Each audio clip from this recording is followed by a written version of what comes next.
Friends, in this video for I Thought Wealth, I am going to talk to you on the topic CAPEX cycle, will there be one? It's been such a long time since we had a CAPEX cycle in our country that most of us probably have forgotten what it feels to be in one.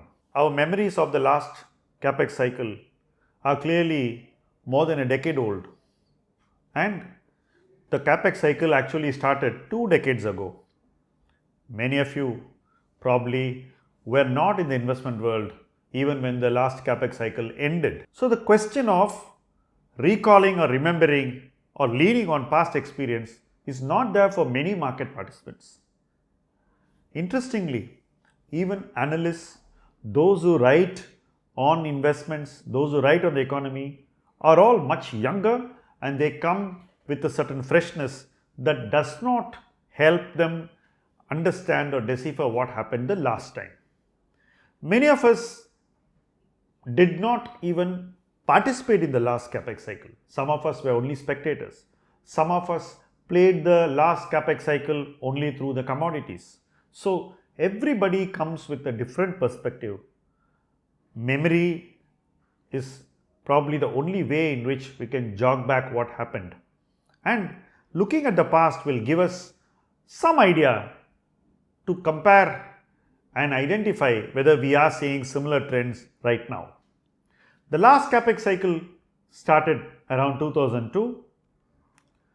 Government was the first mover. They put up large projects, they started investing, and when the government started investing, then it was also helped by rising commodity prices. And as we saw commodity price rise further and further, government investing, policy changes, and the eagerness of global investors to participate in the Indian infra boom saw the private sector also getting drawn in, and that was in 2006. So whether it was an NDA government or a UPA government, a cycle doesn't listen to politicians. As long as you have policy continuity, the cycle will go on. In fact, it will gain more momentum, and that's what the last cycle taught us. The cycle was clearly started in the NDA era. NDA government wanted to bring back growth, which was flagging. Government became the primary spender, investor, and started creating assets. You all remember the Golden Quadrilateral and a number of other projects of large investment. The road projects were the first big area where we saw results, and as these results were starting to show, power came in next. Government made changes to the Electricity Act, which made a lot of people want to get in and create huge power assets, capacities. And when we saw both roads and power firing, we saw the demand for commodities rise, and this nicely coincided with a global rise in commodity prices. Interestingly, all this happened when liquidity was being reduced globally. But what happened thereafter was that the commodity manufacturers went into a much bigger capacity creation mode. So everybody wanted to think big because they felt that this infra boom was going to sustain for a very, very long time to come. So they wanted to have the capacity early so that they would get a higher capacity utilization faster, and payback will be for those who have the capacity at the right time. So you had a race to create commodity capacity. You also had a race to create power generation capacity, and you also saw people wanting to create road projects which they felt they could monetize later. So everybody was borrowing and creating capacities with the hope that they could raise equity later. The spoiler in this was clearly the global financial crisis. When it happened, nobody was ready for it, and after it happened, it left everybody significantly weaker. For one thing, government reduced excise duties significantly.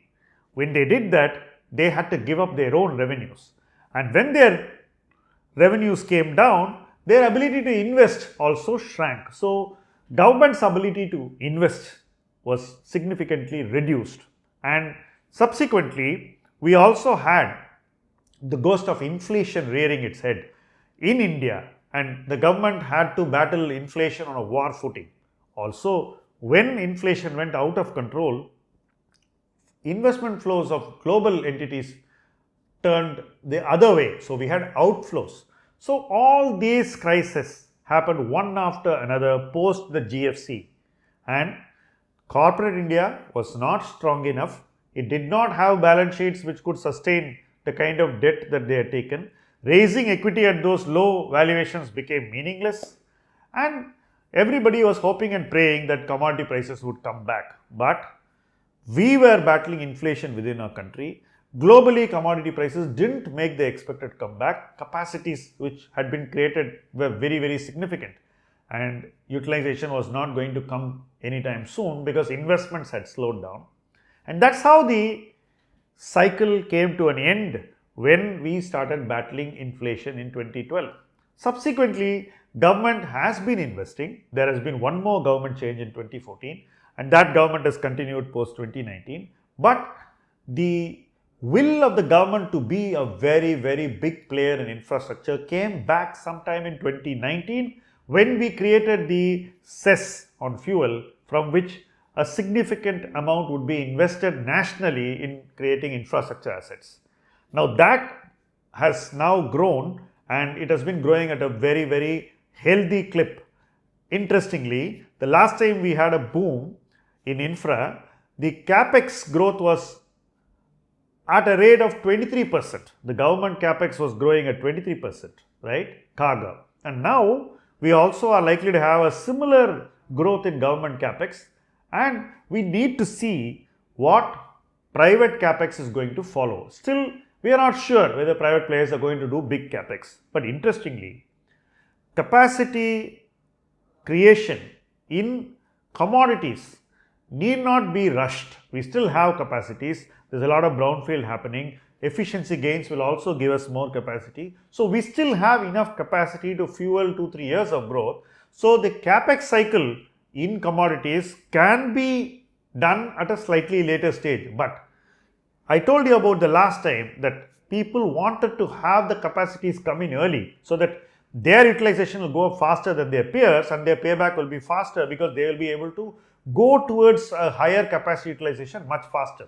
Now that can happen again, and we could see competition among players to create capacities faster and bring those capacities into production so that they will be able to go to a higher capacity utilization on the new assets before their peers and competitors manage it. So that race is yet to begin, and when that race sets in, I believe that the CAPEX cycle will go to the next level. So that event is yet to happen. In the meantime, let's list out the spoilers. The first spoiler is that global liquidity is going to go down. The world is going to battle inflation this time. Last time inflation was more a domestic burden in 2012, but now it's going to go all over the world. And we're also going to see how India manages inflation, and that is going to matter a lot towards our ability to keep our interest rates low and to keep our liquidity at the same level or to reduce the liquidity gradually. Otherwise, the world will also be reducing liquidity, raising interest rates, and India may be following suit.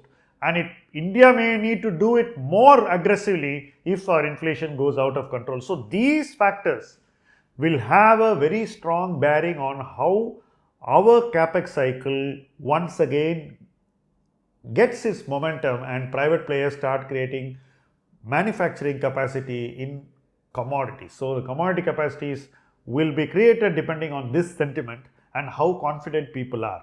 Interestingly, the leverage of commodity companies is significantly lower today than it was in the last cycle, and the profit pool of commodity players is much larger given that a decade has passed. So commodity players can put up new capacities with much more confidence given that their leverage is very low, and they also have a much bigger profit pool that will help them service fresh leverage and fresh loans. So things are definitely in favor of a CAPEX cycle in commodities. We don't know when people are going to get the confidence, but we also need to see how the macros move, because that could lead to delays in setting up fresh capacities in commodities.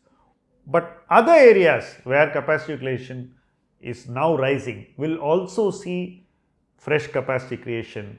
Everybody wants to grow. The economy is again going back into growth mode from where it was before COVID in the coming financial year. So, participating in this growth and getting the best out of future growth is going to be the priority of every company, and CAPEX will be an integral part of such participation. You need to do it in time and you need to complete it in such a way that the benefits of economic growth start translating in your capacities getting utilized and your profit pool increasing towards a much higher level than it is today. Thank you for watching this video.